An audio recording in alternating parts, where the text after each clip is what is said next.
அவர் இப்படி தனக்கு எதிராக மனித உரிமை மீறல்கள் நடக்கின்றது, தான் துன்புறுத்தப்படுகின்றேன், பயங்கரவாத தடை சட்டம் அநியாயமாக தனக்கு எதிராக பாவிக்கப்படுகின்ற என்று முறையிடுவது ஒரு விசித்திரமான விடயமாக இருக்கின்றது. இதில் சம்பந்தப்பட்டவர்கள் நேரடியாகவோ மறைமுகமாக சம்பந்தப்பட்டவர்கள் என்று சந்தேகத்துக்கு உட்படுத்தப்பட்டவர்கள் தான் ஆட்சி பொறுப்பில் இருந்தார்கள்.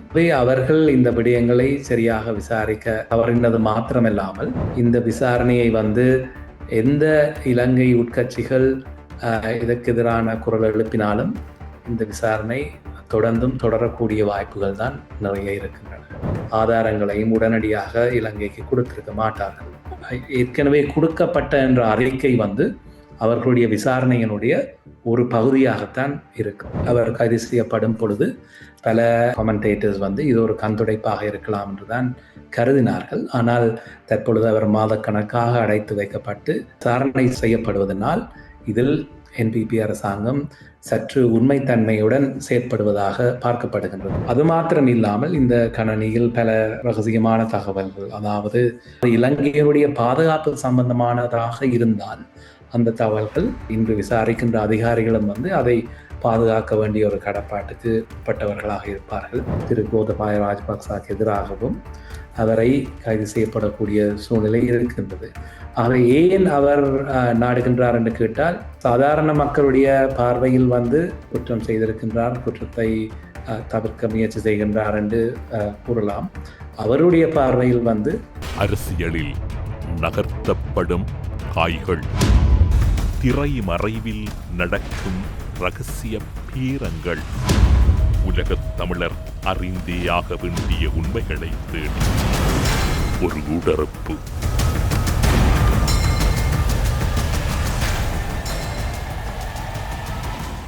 ஜூன் 27 குளோட்டன் நகரிலே சுவிஸ் அரினாவிலே என்னுடைய இசை நிகழ்ச்சி நடக்கவிருக்கிறது. ஸ்ரீ காளிமாதா ஜோதிடம் உலக புகழ்பெற்ற ஜோதிடர் பண்டித் மகாராஜா. காதல், கல்யாணம், உத்தியோகம், வியாபாரம், கல்வி, குழந்தை பாக்கியம் மற்றும் மந்திர சூனிய பிரச்சனைகளுக்கு நிரந்தர தீர்வு. ஊடரப்பு நிகழ்ச்சியின் சார்பில் உங்களை வரவேற்பதில் மகிழ்ச்சி. வணக்கம். வணக்கம். இலங்கையில் பல்வேறுபட்ட விசாரணைகள் இடம்பெற்றுக் கொண்டிருக்கின்றன.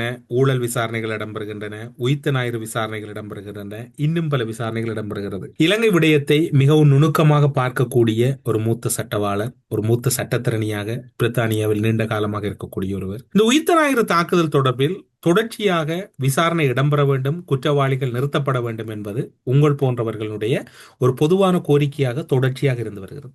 இந்த விசாரணை பற்றியும் இந்த விசாரணையினுடைய தற்போதைய சூழ்நிலைகள் பற்றியும் ஒரு சட்டத்திறனியாக எப்படி பார்க்கிறீர்கள்? வழமையாக இலங்கையில் இப்படியான ஒரு அனர்த்தம் நடந்தால், குற்றம் நடந்தால், அது பொதுவாக தமிழ் மக்களுக்காக எதிராக இருக்கலாம். இல்லாவிட்டாலும் உயிர்த்த ஞாயிறு தாக்குதல் போன்ற விடயங்களில் சரியான முறையில் விசாரணைகள் நடைபெறுவதில்லை. எப்பொழுதும் இருட்டடிப்பு செய்வதும், விசாரணையை சரியாக நடத்த விடாமல் பண்ணுவதும், அதாவது இம்பியூனிட்டி என்று கூறுவார்கள், அப்படியான ஒரு போக்குத்தான் இலங்கையில் இருந்து வந்திருந்தது. அந்த வகையில் இந்த விசாரணை இவ்வளவு தூரம் முன்னேறி செல்வது ஒரு வழமைக்கு மாறாக அமைந்திருப்பதால் அனைவரும், முக்கியமாக சட்ட ரீதியாகவும் சரி, அரசியல் ரீதியாகவும் சரி, சர்வதேச பூகோள நிலைமைகளை கருத்தில் கொண்டு அதனூடாக பார்க்கும் பொழுதும் கூட இந்த விசாரணை இவ்வளவு தூரம் வருவது என்பது ஒரு முக்கியமான ஒரு விடயமாக பார்க்கப்படுகின்றது. சுரேஷ் அலை கைது செய்யப்பட்டிருக்கின்றார், பிள்ளையான் கைது செய்யப்பட்டிருக்கின்றார். ஆனால் சுரேஷ் அலையினுடைய தற்போதைய ஒரு உணவு தவிர்ப்பு போராட்டம் அல்லது பயங்கரவாத தடை சட்டத்தின் கீழ் தன்னை தொடர்ச்சியாக சித்திரவதைகளுக்கு உள்ளாக்குகின்றார்கள் என்கின்ற குற்றச்சாட்டுகளை அவர் அடுக்குகின்றார். பிரித்தானியாவில் பல இலங்கை எதிரிகள் மற்றும் இலங்கையின் யுத்தத்தால் பாதிக்கப்பட்ட பலருடைய வழக்குகளை கையாளுகின்ற ஒருவராக கடந்த காலங்களில் இலங்கையின் பயங்கரவாத தடை சட்டம் ஈழத்தமிழர்களுக்கு எதிராக எவ்வாறு பயன்படுத்தப்பட்டிருக்கின்றது, ஒரு இராணுவ அதிகாரியே இப்போது பயங்கரவாத தடை சட்டத்தை நீக்குங்கள், அதில் என்னால் நீண்ட நாளைக்கு இருக்க முடியாது, அதனை விட மரணித்து விடுகிறேன் என்று கூறுகின்ற அளவுக்கு சென்றிருக்கிறது என்றால், அவருடைய இந்த கருத்தையும் கடந்த கால பயங்கரவாத தடை சட்டத்தையும் பாதிக்கப்பட்ட ஈழத்தமிழர்களையும் எப்படி பார்க்கிறீர்கள்? இது 70ஆம் ஆண்டுகளிலிருந்து இந்த பயங்கரவாத தடை சட்டம் தமிழருக்கு எதிராக பிரயோகிக்கப்பட்டு எத்தனையோ ஆயிரக்கணக்கான இளைஞர்கள், யுவதிகள் இந்த சட்டத்திற்கு கீழ் அடைத்து வைக்கப்பட்டு மிகவும் கொடூரமாக சித்திரவதை செய்யப்பட்டு பின்னர் பலர் படுகொலையும் செய்யப்பட்டிருக்கின்றார்கள் சிறைகளில். அந்த பின்னணியில் இந்த முறை அந்த சட்டத்தின் கீழ் இராணுவத்தில் அதுவும் முக்கியமாக இராணுவ புலனாய்வு பிரிவின் தலைவராக இருந்த ஒருவர் கைது செய்யப்பட்டது என்பது ஒரு முக்கியத்துவம் வாய்ந்ததாக அமைகின்றது. அந்த அடிப்படையில் அவர் இப்படி தனக்கு எதிராக மனித உரிமை மீறல்கள் நடக்கின்றது, தான் துன்புறுத்தப்படுகின்றேன், பயங்கரவாத தடை சட்டம் அநியாயமாக தனக்கு எதிராக பாவிக்கப்படுகின்ற என்று முறையிடுவது ஒரு விசித்திரமான விடயமாக இருக்கின்றது. அத்துடன் உலகாலவும் அவர்கள் இந்த பயங்கரவாத தடை சட்டம் தொடர்பாக சர்வதேச சமூகம் இந்த பயங்கரவாத தடை சட்டம் நீக்கப்பட வேண்டும், மனித உரிமை மீறல்கள் நிறுத்தப்பட வேண்டும், துன்புறுத்தல் முழுமையாக நிறுத்தப்பட வேண்டும்.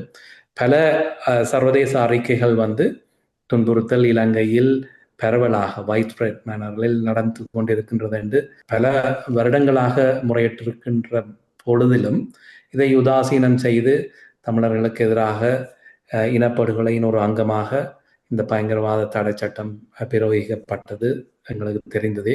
அந்த பின்னணியில இவர் தனக்கு எதிராக மனித உரிமை மீறல்கள் நடக்கின்றது, அதனால் பயங்கரவாத தடை சட்டம் நீக்கப்பட வேண்டும் என்று கூறுவது ஒரு விசித்திரமான விடயமாக இருக்கின்றது. சுரேஷ் செலை கூறுகிறார், கடந்த காலங்களிலே பயங்கரவாத தடை சட்டத்திலே பலரை விசாரணை செய்தவர், பலரை பலமுறை சித்திரவதைகளும் செய்திருக்கின்றார். அவரே இன்று இது வேண்டாம் என்று கூறுகிறார் என்றால், சர்வதேச ரீதியாக இப்போது அவர் ஒரு முக்கிய சாட்சியாக இலங்கை நீதிமன்றங்களால் அடையாளம் காணப்பட்டிருக்கின்றார் உயிர்த்த ஞாயிறு தாக்குதல் தொடர்பில். அவரிடம் பெறப்பட்ட வாக்குமூலங்களின் எதிர்காலம் என்னவாக இருக்கப் போகின்றது, அல்லது இந்த சூழ்நிலையில் அவர் இதனை கூறுவதை நீங்கள் எப்படி பார்க்கிறீர்கள்? இந்த விடயத்தில் இலங்கை அரசாங்கமும் இலங்கை நீதித்துறையும் சரியான முறையில் இந்த விடயத்தை கையாளாவிட்டால் நாங்கள் தமிழ் மக்கள் எத்தனையோ வருடங்களாக சர்வதேச நீதி பொறிமுறை ஒன்று உருவாக்கப்பட வேண்டும். அதனூடாக சர்வதேச குற்றவியல் நீதிமன்றம் இலங்கையில் தமிழர்களுக்கு எதிராக நடந்த இனப்படுகொலையை விசாரிக்க வேண்டும் என்ற வேண்டுகோளை நாங்கள் விடுத்து வந்திருக்கின்றோம். அந்த வகையில் இந்த விசாரணை சரியாக ஒரு நீதித்துறை ஊடாக சரியான ஒரு முடிவை எட்டாவிட்டால் அது இலங்கைக்கு மிகவும் ஒரு பாரதூரமான விடயமாக அமையும். அதாவது சர்வதேச பொறிமுறை ஊடாக நீதி வழங்கப்பட வேண்டும் என்ற குரல் இன்னும் பலமடையும்.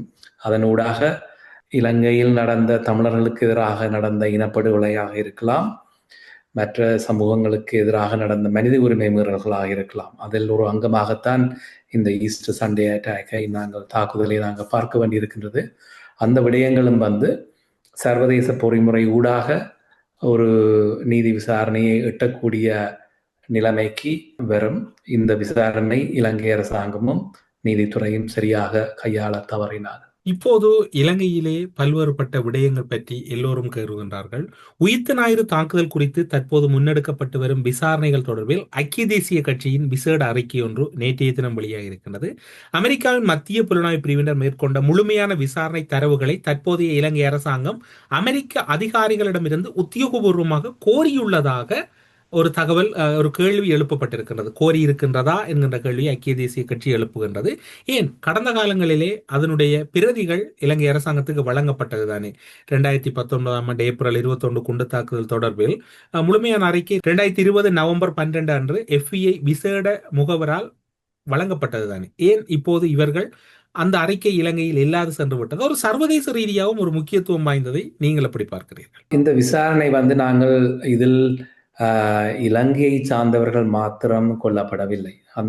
அதை நாங்கள் முக்கியமாக ஒரு விடயமாக நாங்கள் பார்க்க வேண்டும். இந்த தாக்குதலில் பல ஹோட்டல்கள் தாக்கப்பட்டதனால் சர்வதேச பிரஜைகளும் பல வெளிநாட்டு பிரஜைகளும், முக்கியமாக உங்களுக்கு தெரியும், ஒரு பல செல்வந்தராக இருக்கின்றவர்களுடைய குடும்பம் கூட பல உறுப்பினர்களை இழந்திருந்தார்கள். அந்த ரீதியில் சர்வதேச சமூகங்களுக்கும், முக்கியமாக USA, UK போன்ற நாடுகளுக்கும் இந்த விசாரணை ஒரு நிலைமையை எட்ட வேண்டும், இதில் முழுமையான உண்மை தெரிய வர வேண்டும் என்ற ஒரு சரியான அக்கறை இருந்து வருகின்றது. இப்ப இலங்கையில் தமிழர்களுக்கு எதிராக நடந்த இனப்படுகொலை என்பதற்கான விசாரணையை கூறுபவர்கள் சர்வதேச ரீதியில் தமிழர்களாக மாத்திரம்தான் இருக்கின்றார்கள். மற்ற மனித உரிமை அமைப்புகள் மற்ற சமூகங்கள் ஆதரவளித்தாலும் அதன் பிரதான கோரிக்கையை வைப்பவர்கள் தமிழர்களாக இருக்கின்றார்கள். ஆனால் ஈஸ்டர் சண்டே தாக்குதலை பொறுத்த மட்டில் அதில் பாதிக்கப்பட்டவர்கள், நேரடியாக உயிரிழந்தவர்கள் வெளிநாட்டு பிரஜைகளாகவும் இருப்பதனால் வெளிநாட்டு புலனாய்வுத்துறைகளும் அதனுடைய பாதுகாப்பு போலீஸ் படைகளும் இதில் மிகவும் முக்கியமாக அக்கறையுடன் இருக்கின்றார்கள். இந்த அறிக்கை கையளிக்கப்பட்டதுதான் முழுமையான அறிக்கை அல்லது இந்த பப்ளிக் டொமைன்ல வெளிவிடப்பட்டது முழுமையான அறிக்கை என்று நாங்கள் கூற முடியாது. அது தவிர புலனாய்வு ரீதியான அந்த இன்ஃபர்மேஷன் ஷேரிங்கும் இந்த புலனாய்வு பிரிவுகளுக்கு இடையே நடந்திருக்கும். அந்த அடிப்படையில் பப்ளிக் டொமைன்ல இல்லாத பல ஆதாரங்களும் இலங்கை அரசாங்கத்துடன் கையளிக்கப்பட்டிருக்கலாம். அந்த சந்தர்ப்பத்தில் இலங்கை இவ்வளவு காலமும் என்பிபி அரசாங்கம் பொறுப்பேற்கும் மட்டும் இதில் சம்பந்தப்பட்டவர்கள், நேரடியாகவோ மறைமுகமாக சம்பந்தப்பட்டவர்கள் என்று சந்தேகத்துக்கு உட்படுத்தப்பட்டவர்கள் தான் ஆட்சி பொறுப்பில் இருந்தார்கள். அவர்கள் இந்த விடயங்களை சரியாக விசாரிக்க தவறினது மாத்திரமல்லாமல் ஏதாவது ஒரு சாக்குப்போக்கு சொல்லி இந்த விசாரணையை தவிர்ப்பதற்கான பல வகையிலும் பல முயற்சிகளில் ஈடுபட்டிருந்தார்கள். அந்த ரீதியில இந்த புதிய அரசாங்கம், அதாவது என்பிபி அரசாங்கம் பதவியேற்றதன் பின்னர் அவர்களுக்கும் அரசியல் நோக்கங்கள் இருக்கலாம். இல்லாவிட்டால் நியாயமாக இந்த விடயத்தில் நீதி கிடைக்க வேண்டும் என்ற சிந்தனையும் அவர்களிடம் இருக்கக்கூடும்.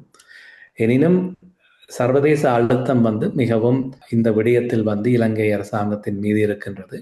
அந்த அழுத்தம் காரணமாக இந்த விசாரணையை எந்த இலங்கை உட்கட்சிகள் இதற்கு எதிரான குரல் எழுப்பினாலும் இந்த விசாரணை தொடர்ந்தும் தொடரக்கூடிய வாய்ப்புகள் தான் நிறைய இருக்கின்றன. உங்களுடைய கருத்தின் அடிப்படையில் FEAயின் முழுமையான அறிக்கை வெளிப்படுத்தப்படாமல் இருந்திருக்கலாம் என்று நீங்கள் கருதுவதாக எடுத்துக்கொள்ளலாம்? நிச்சயமாக. என்னென்று கேட்டால், இந்த விசாரணைகளில் நாங்கள் இந்த துறையில் ஈடுபட்டவர்கள் என்ற அடிப்படையில் இப்ப அவர்களுடைய சொந்த அறிக்கை முழுவதையும் இலங்கை அரசாங்கத்துடன் உடனடியாக கொடுக்க மாட்டார்கள் என்ற நீங்களே பார்க்கலாம். கடந்த காலத்தில் அரசியலில் இருந்தவர்களுக்கு எதுவித அக்கறையும் இந்த விடயத்தில் உண்மை விசாரணையை நடத்துவதில் இருந்திருக்காத பட்சத்தில் அது FBI ஆக இருக்கலாம், பிரித்தானிய ஸ்காட்லாந்து யார்டாக இருக்கலாம், MI5 ஆக இருக்கலாம், முழுமையான தங்களுடைய அறிக்கையின் முழு விவரங்களையும் ஆதாரங்களையும் உடனடியாக இலங்கைக்கு கொடுத்திருக்க மாட்டார்கள். அவர்களுக்கு இந்த விசாரணை சரியான திசையில் போகின்றது என்ற நம்பிக்கை வரும் பொழுதுதான் அந்த ஆதாரங்களை அவர்களுடன் பகிர்ந்து கொள்வதற்கு தயாராக இருப்பார்கள். ஆகவே என்னுடைய கருத்து என்னவென்றால், ஏற்கனவே கொடுக்கப்பட்ட என்ற அறிக்கை அவர்களுடைய விசாரணையினுடைய ஒரு பகுதியாகத்தான் இருக்கும். அவர்களுடைய விசாரணையினுடைய முழுமையான ஆதாரங்களும் முழுமையான அறிக்கைகளும் இந்த அரசாங்கத்தின் மீதும் அவர்களுடைய விசாரணை மீது நம்பிக்கை இருந்திருந்தால் சற்று மேலதிகமாக பரிந்துரைக்கப்பட்டிருக்கலாம். இல்லாவிட்டாலும் இந்த விசாரணையின் மீது அவர்களுக்கு நம்பிக்கை வரும் பொழுதுதான் அவர்கள் இன்னும் அதிக தகவல்களை இலங்கை அரசாங்கத்துடன் பகிர்ந்து கொள்வார்கள். அதாவது ஒரு மேலோட்டமான அறிக்கை கடந்த காலங்களில் பகிரப்பட்டிருக்கிறது. இப்போது ஒரு மிகவும் ஆழமான அல்லது பல உண்மைகள் நிறைந்த அறிக்கை இப்போதைய அரசாங்கத்திடம் கொடுக்கப்படுவதற்கான வாய்ப்புகள் இருப்பதனால் ஐக்கிய தேசிய கட்சிக்கு இந்த அச்சம் வந்திருக்கலாம் என்று நினைக்கிறீர்களா? ஆம், இதில் இலங்கையில் 48ஆம் ஆண்டிலிருந்து இந்த என்பிபி அரசாங்கம் பொறுப்பேற்கும் மட்டும் ஆட்சியில் இருந்தவர்கள் இனப்படுகொலையாக இருக்கலாம், தமிழர்களுக்கான இனப்படுகொலையாக இருக்கலாம், 2 முறை இந்த இலங்கையில் நடந்த கிளர்ச்சிக்கு எதிராக எத்தனையோ சிங்கள இளைஞர்கள் கொல்லப்பட்டார்கள், அந்த விடயமாக இருக்கலாம். அவர்களுக்கு இந்த மனித உரிமை, இந்த முக்கியமாக ஈஸ்டர் சண்டே விடயத்தில் ஒரு சரியான விசாரணையை செய்து முழுமையான ஒரு நீதியை வழங்க வேண்டும் என்பதில் எதுவித அக்கறையும் இருக்கவில்லை. அது UNP கூட நேரடியாக இந்த ஈஸ்டர் சண்டே விடயத்தில் நேரடியாக சந்தேக எதுவும் அவர்களுக்கு எதிராக எழும்பாத பட்சத்திலும் அவர்களுடைய அந்த அரசியல் உறவு காரணமாக, அவர்கள் இந்த ஏற்கனவே ஆட்சியில் இருந்தவர்களுடன் இவர்கள் பேணிய உறவு காரணமாக அவர்களுக்கும் இந்த விடயங்களில் பொறுப்பு கூற வேண்டிய ஒரு தேவை இருக்கலாம். அந்த காரணமாகவும், மற்றது இந்த அரசாங்கத்தை எப்படியும் ஆட்சியிலிருந்து கவுக்க வேண்டும் என்ற நோக்கத்தின் ஊடாகவும் இப்படியான எதிர்ப்புகளையும் சலசலப்புகளையும் அவர்கள் உருவாக்கக்கூடும். எனினும் சர்வதேச சமூகத்தின் அழுத்தம் காரணமாகவும் உள்நாட்டில் இதில் பாதிக்கப்பட்டவர்களுடைய அழுத்தங்கள் காரணமாகவும் இந்த விசாரணை அதிகம் தொடரக்கூடிய வாய்ப்பு தான் நிறைய இருக்கின்றது. அதாவது சர்வதேச சமூகத்தின் அழுத்தம் இந்த விசாரணையை ஒரு முறையான வகையில் முடிவுறுத்துவதற்கு சந்தர்ப்பம் இருக்கின்றது என்று கருதலாம். இப்போ இன்றைய நிலைமையை பார்த்தீர்கள் என்று சொன்னால், சர்வதேச அழுத்தம் இலங்கையில் தமிழர்களுக்கு எதிராக நடந்த இனப்படுகொலையாக இருக்கலாம். பல விடயங்களிலும் என்பிபி அரசாங்கம் எப்படியாக இந்த விடயங்களை கையாளுகின்றது. அவர்கள் இப்ப நாங்கள் உணர்ந்து கொள்ள வேண்டியது என்னவென்றால், தமிழர்களுக்கு எதிரான மனித உரிமை மீறல்களையும் மற்ற மனித உரிமை மீறல்களையும் மேற்கத்திய உலகம் பிரித்து பார்ப்பதாக இல்லை. பொதுவாக அது ஒரு மனித உரிமை மீறல் அல்லது war crimes, போர்க்குற்றங்கள் என்ற ஒரு பொதுவான பரம்பலில் தான் அவர்கள் பார்க்கின்றார்கள். அப்படி பார்க்கும் பொழுது இந்த விசாரணையிலாவது இலங்கை ஒரு திருப்திகரமாக நடக்கின்றதா என்பதை ஐக்கிய நாடுகள் சபையினுடைய அங்கங்களாக இருக்கட்டும், சர்வதேச நாடுகளாக இருக்கட்டும், மிகவும் உன்னிப்பாக கவனித்துக் கொண்டிருக்கின்றார்கள். அது ஒரு பக்கம் இருக்க, மற்றது இதில் அதிகம் வெளிநாட்டவர்களும் இறந்திருந்தபடியால் மற்றைய அரசாங்கங்களுக்கு தொடர்ந்து அழுத்தம் இருந்து கொண்டிருக்கின்றது. அந்த அடிப்படையில் சர்வதேச சமூகம் இந்த விசாரணையை மிகவும் உன்னிப்பாக பார்த்து கொண்டிருக்கின்றது. பல விடயங்களில் ஒத்துழைப்பு வழங்கி கொண்டிருக்கின்றது. இல்லாமல் சர்வதேச சமூகத்தினுடைய ஒத்துழைப்பு இல்லாமல் இலங்கை அரசாங்கம் ஒரு இராணுவ புலனாய்வுத்துறையினுடைய தலைவராக இருந்தவரை கைது செய்வதென்பது சாதாரண விடயம் கிடையாது.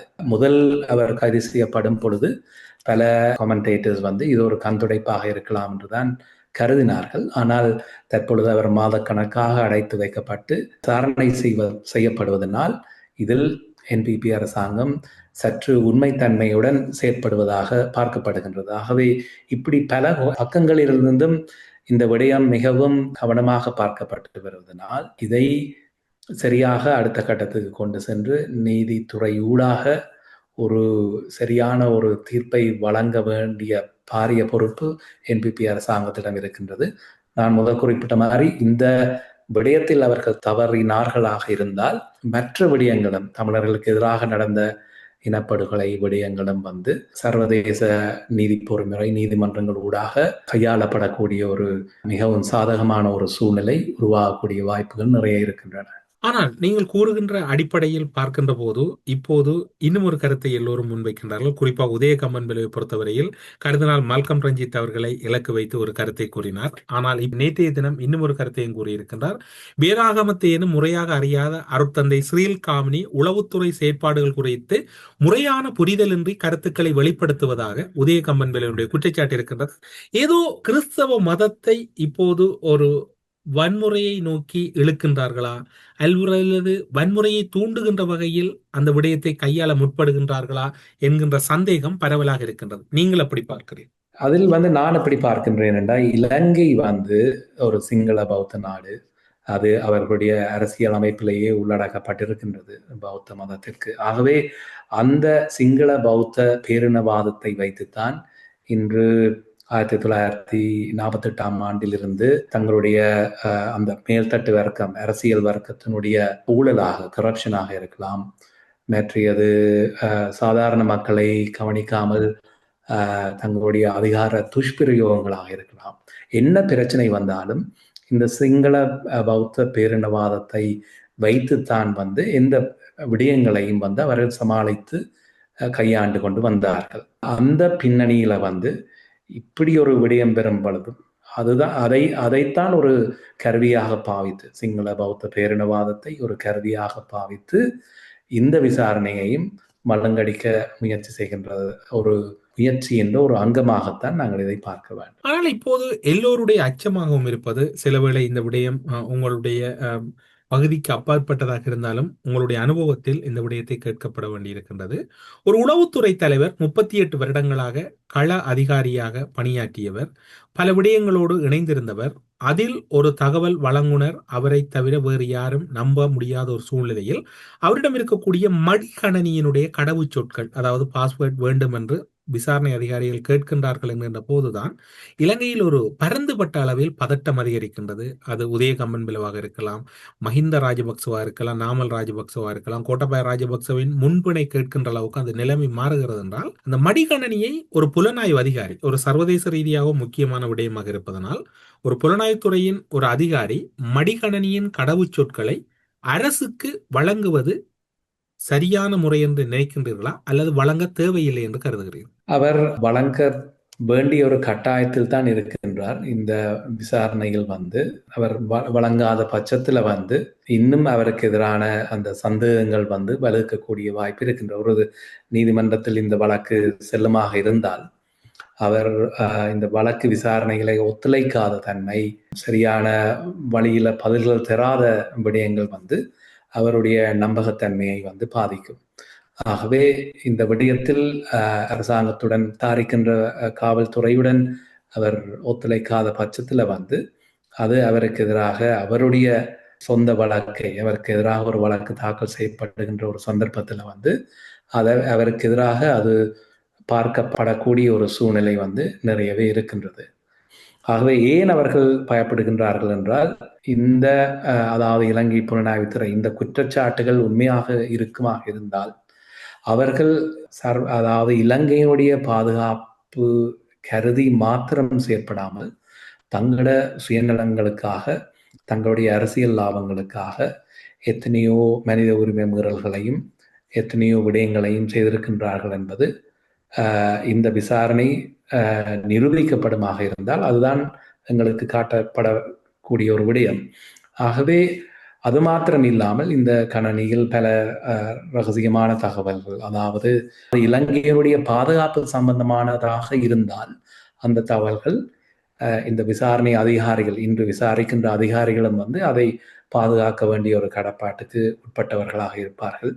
ஆனால் அது இலங்கையினுடைய பாதுகாப்பு சம்பந்தம் இல்லாமல் இலங்கையில் மனித உரிமைகள் நடப்பதற்கும் மீறல்கள் நடப்பதற்கும் மற்றைய குற்றங்கள் புரிவதற்கும் உடந்தையாக அந்த கணனியில் இருக்கின்ற தகவல்கள் இருக்குமாக இருந்தால் அது நிச்சயமாக அந்த விசாரணை செய்கின்ற அதிகாரிகளினால் வெளிக்கொண்டு வரப்பட்டு நீதிமன்றத்தின் முன்னால் போட வேண்டிய ஒரு கடப்பாடு இருக்கின்றது அவர்களிடம். இந்த விசாரணைகள் அல்லது இந்த கைதுகள் எல்லாம் புலம்பெயர் அமைப்புகள் அல்லது புலம்பெயர் புலிகளை திருப்திப்படுத்துவதற்காகவே அமைய பெற்றன என்று பொதுவாகவே எதிர்க்கட்சியில் இருக்கக்கூடிய பிமல் வீரவன்சவாக இருக்கலாம், உதயகம்மன் பிளவாக இருக்கலாம், அல்லது இப்போது சுரேன் ராகவன் வரையும் எல்லோரும் கூற ஆரம்பித்து விட்டார்கள். ஏன் இலங்கையிலே என்ன விடயத்தை எடுத்துக்கொண்டாலும் இன்னும் அந்த புலம்பெயர் அமைப்புகள் மீதும் புலம்பெயர் புலிகள் அமைப்புகள் மீதும் அப்படியானதொரு கோபம் அல்லது அச்சத்துக்கான காரணம் என்னவென்று நினைக்கிறீர்கள்? இது கோபமோ அச்சமோ கிடையாது. இது எப்படி இந்த விசாரணையை மலங்கடிக்கலாம், எப்படியாக திசை திருப்பலாம் என்ற அவர்களுடைய முயற்சியாகத்தான் இருக்கின்றது. முதல் குறிப்பிட்டது மாதிரி எப்படி இந்த சமய ரீதியான ஒரு பிரிவினையை ஏற்படுத்துவது, அதன் ஊடாக சிங்கள பௌத்த மத பீடங்களை, சிங்கள பௌத்தர்களை தூண்டிவிட்டு இது இலங்கைக்கு எதிராக, பௌத்தத்திற்கு எதிராக கத்தோலிக்க சமூகமும் சர்வதேச சமூகமும் செய்கின்ற சதி என்று காட்டுகின்ற ஒரு முயற்சி முதலாவது. இரண்டாவது எத்தனையோ வருடங்களாக எந்த ஒரு மனித உரிமை மீறல் விடயமும் இலங்கையில் விசாரிக்கப்பட வேண்டியிருந்தால் அதை உடனடியாக விடுதலை புலிகளுடன் சேர்ந்த சர்வதேச வெளிநாட்டு தமிழர்களும் தமிழ் அமைப்புகளும் அவர்களுடைய நிகழ்ச்சி நிரலின் கீழ், அஜெண்டாவின் கீழ் இலங்கை அரசாங்கம் செயற்படுகின்றது என்றோ, அல்லது United Nations Human Rights Council செயற்படுகின்றது என்றோ, அல்லது அமெரிக்க அரசாங்கம் கூட சாங்ஷன்ஸை தடைகளை கொண்டு வந்தால், அல்லது பிரித்தானிய அரசாங்கம் தடைகளை கொண்டு வந்தால், இதைத்தான் அவர்கள் ஒரு கருவியாக பாவித்து, இந்த பிரிவினையை பாவித்து, இது புலிகளினுடைய பின்னணியில் இந்த விடயம் நடக்கின்றது என்று கூறி அந்த விசாரணைகளை மழுங்கடிப்பதும், தங்களுக்கு எதிராக நீதித்துறை திரும்புவதை தவிர்ப்பதும் அவர்களுடைய வளமையாக இருந்து வந்து கொண்டிருக்கின்றது. அந்த சூழ்நிலையில் அப்படியான ஒரு முயற்சி தான் இது. ஆகவே இவ்வளவு தூரம் பெரும்பான்மையின மக்கள் அப்படி இந்த முறையும் இவர்களுடைய இப்படியான புரோபகேண்டாவை நம்பி இந்த விசாரணைக்கு எதிராக திரும்புவார்களாக இருந்தால் அவர்களுக்கு அது பலனளிக்கக்கூடும். இல்லாத பட்சத்தில் இந்த விசாரணை தொடர்ந்தும் சரியான பாதையில் பயணித்துக் கொண்டிருக்கும். நீதிமன்றத்திலே நீண்ட நாள் அனுபவத்தை உடையவர், குறிப்பாக பிரித்தானிய நீதிமன்றங்களில் பல்வேறுபட்ட வழக்குகளை கையாண்டவர். அதே போன்று இப்போது இருக்கக்கூடிய சூழ்நிலையில் பிரித்தானிய நீதிமன்ற முறைமைகள் தான் இலங்கையிலும் இருக்கின்றது. எந்த ஒரு இடத்திலும் கோட்டாபாய ராஜபக்ச தொடர்பில் விசாரணை அதிகாரிகளோ அல்லது யாருமே குறிப்பிடாத சூழ்நிலையில் ஏன் தன்னை கைது செய்யக்கூடாது என்று நீதிமன்ற உத்தரவு ஒன்றுக்காக கோட்டாபாய ராஜபக்ச நீதிமன்றத்தை நாட வேண்டி இருக்கின்றது? பொதுவாக அவர் தன்னுடைய ஹெல்த் ரீசன்ஸாக இருக்கலாம், பல காரணங்களாக இருக்கலாம்.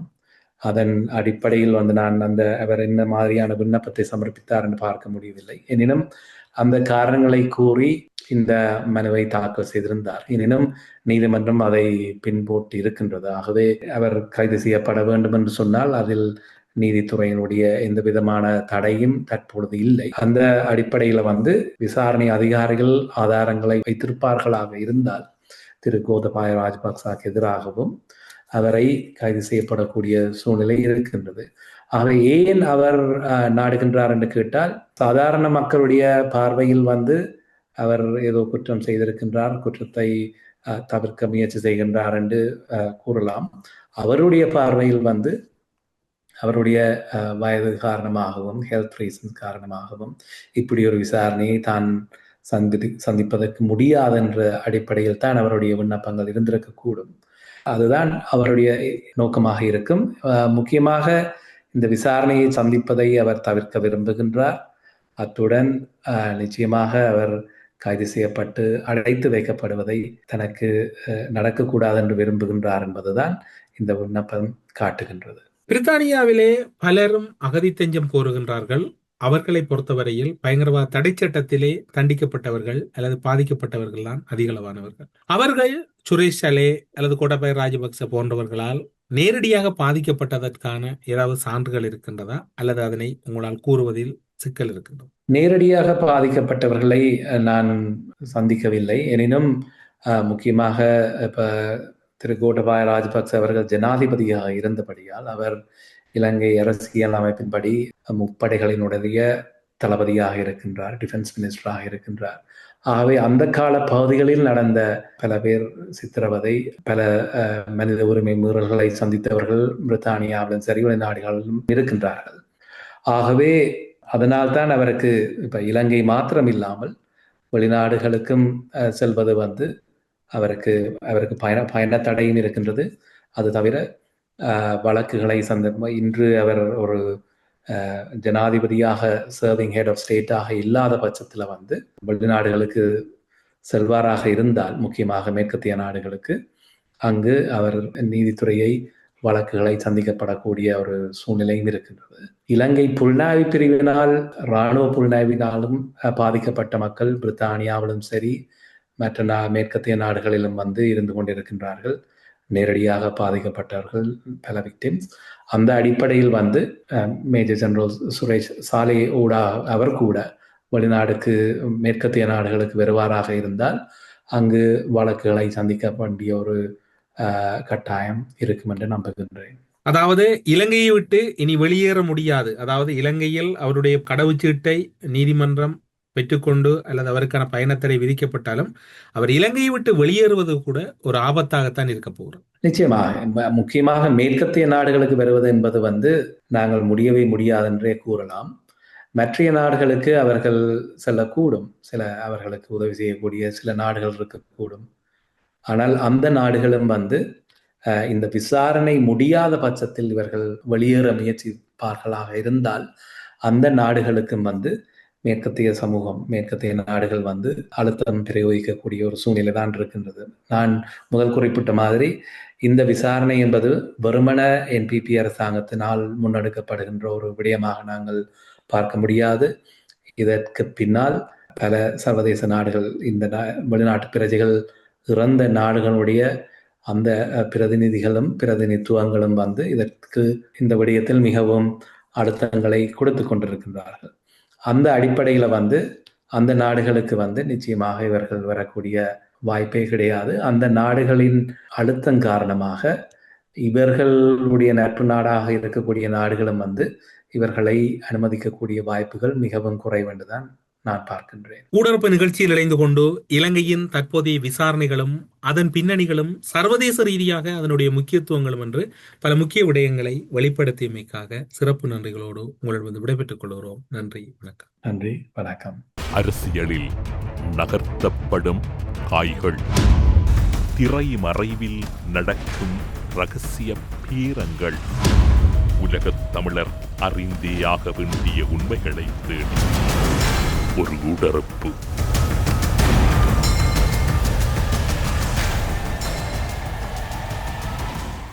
ஜூன் 27ஆம் தேதி குளோட்டன் நகரிலே சுவிஸ் அரினாவிலே என்னுடைய இசை நிகழ்ச்சி நடக்கவிருக்கிறது. Be there and we are all waiting to see you all. Sri Kalimata ஜோதிடம் உலக புகழ்பெற்ற ஜோதிடர் பண்டித் மகாராஜா. காதல், கல்யாணம், உத்தியோகம், வியாபாரம், கல்வி, குழந்தை பாக்கியம் மற்றும் மந்திர சூனிய பிரச்சனைகளுக்கு நிரந்தர தீர்வு.